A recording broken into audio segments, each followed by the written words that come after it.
Esta sala contém a história do Fluminense. Infelizmente, não podemos contar com a presença do nosso querido e dinâmico presidente Francisco Horta, o qual se encontra no momento participando do primeiro Concerge, ou seja, a primeira convenção dos clubes do estado do Rio de Janeiro. Mas ninguém melhor para contar esta história do que o nosso querido amigo João Coelho Neto, na intimidade conhecido por Prego e, mais carinhosamente, Preguinho. Preguinho é um personagem vivo dessa história. Preguinho, nós estamos diante da vitrine olímpica. A vitrine olímpica abriga a Taça Olímpica, que foi conquistada pelo Fluminense em 1949. Você poderia explicar para os nossos telespectadores o que representa a Taça Olímpica? Pois não. A Taça Olímpica, ela representa para o clube o maior trabalho feito naquele período em prol do esporte amadorista. Ela é julgada pelo Comitê Internacional Olímpico e lá, com a documentação, com a verificação, eles chegaram à conclusão de que o Fluminense foi o clube da América do Sul que mais trabalhou pelo esporte amador no mundo. E nós temos muito orgulho dessa taça, que ela representa o passado do Fluminense e representará o presente e o futuro. É uma glória para o Fluminense poder dizer que é detentor desse troféu, que foi por mim, trabalhado por mim, por amigos, recomposto, porque ela vem em uma plaqueta. E hoje nós temos na piscina a Taça Olímpica em mármore, para que o associado, o atleta, conheça daquilo que o Fluminense fez, a glória eterna desse clube, que é realmente uma glória do esporte internacional. Realmente, a Taça Olímpica é um troféu oferecido pelo Comitê Olímpico Internacional ao clube que mais produziu em prol do esporte amador. O original fica na sede do Comitê Olímpico Internacional e é fornecido ao clube uma réplica em miniatura. E o nome do clube fica gravado na taça como uma demonstração perpétua da contribuição daquele clube em prol do esporte amador no mundo.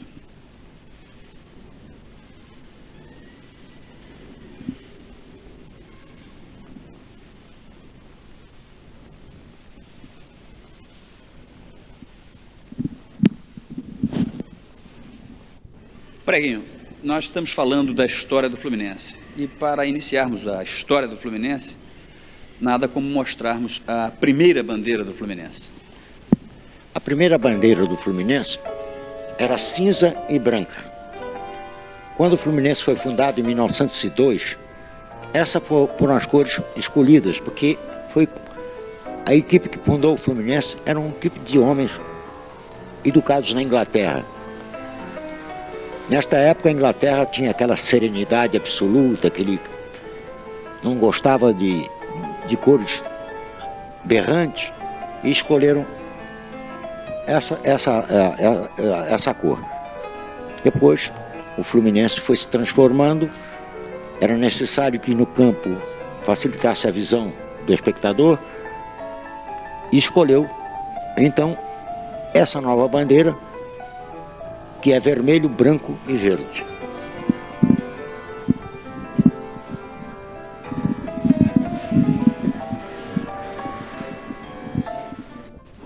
Preguinho, nós estamos agora diante da vitrine do cinquentenário do Fluminense. Essa vitrine ostenta ou abriga os troféus que o Fluminense conquistou no ano do seu cinquentenário, em 1952. Ostenta também o bastão, que para mim representa a história, a página mais bonita da história do Fluminense, que é um bastão que contém uma mensagem que os atletas de 1952 vão transmitir aos atletas de 2002. Este é um bastão de prata e nós sabemos que essa mensagem e essa ideia dessa passagem do bastão é sua. Você poderia nos contar alguma coisa a respeito dessa história do cinquentenário do Fluminense?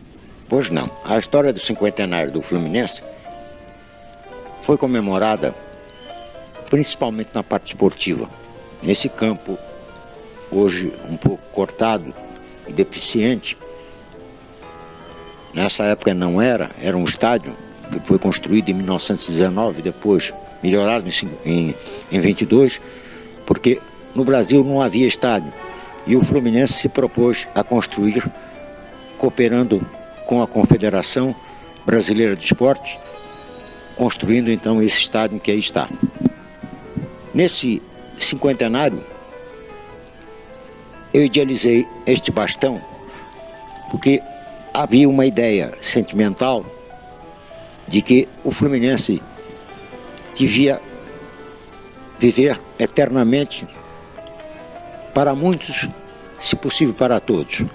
Essa mensagem contém palavras de saudade, de carinho e de esperança, escrita pelo Dr. Mário Polo, uma das figuras mais importantes da vida do Fluminense, que após sofrer um infarto, exigiu do médico que ele pudesse vir aqui, ele mesmo pudesse ler a mensagem por ele escrita.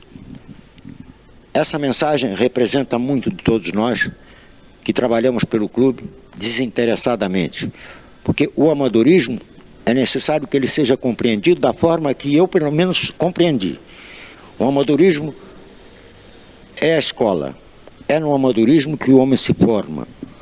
Meu pai já dizia quando se inaugurava um campo esportivo: todo campo que se inaugura é um hospital que se fecha.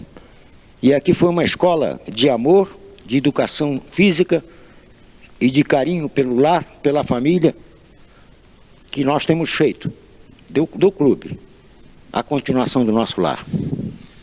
Na mensagem do cinquentenário, no ano do cinquentenário, o Fluminense organizou uma solenidade na qual desfilaram os atletas do passado, que eram os fundadores do Fluminense, desfilaram os atletas que no momento competiam pelo Fluminense e desfilaram os atletas do futuro.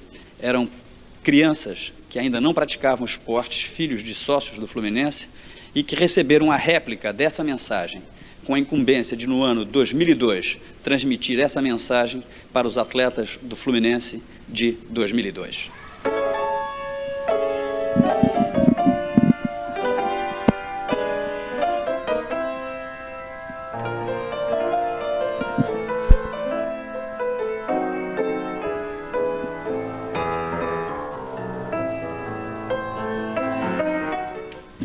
Preguinho, ainda na vitrine do cinquentenário, nós divisamos aqui a Taça Rio, que era um torneio disputado por clubes, um mini campeonato mundial de clubes.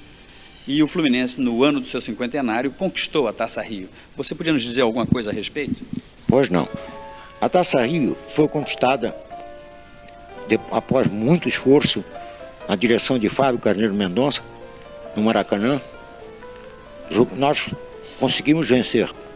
O adversário principal era o Peñarol do Montevidéu, que tinha quase que a totalidade dos jogadores que haviam vencido o campeonato mundial aqui no Brasil.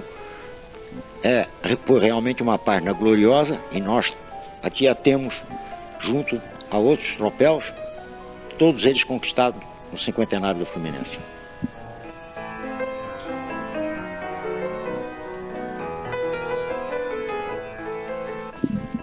Como os senhores estão vendo, o Fluminense é um clube eclético. Essas vitrines abrigam vitórias em todas as modalidades de esportes, desde o atletismo, basquetebol, voleibol, natação, futebol, enfim, saltos ornamentais. Como o nosso amigo Preguinho também foi um atleta eclético. Quais foram os esportes que você praticou, Prego? Bom, eu tenho que começar pela água. Na água eu fiz remo, waterpolo, salto de trampolim e natação.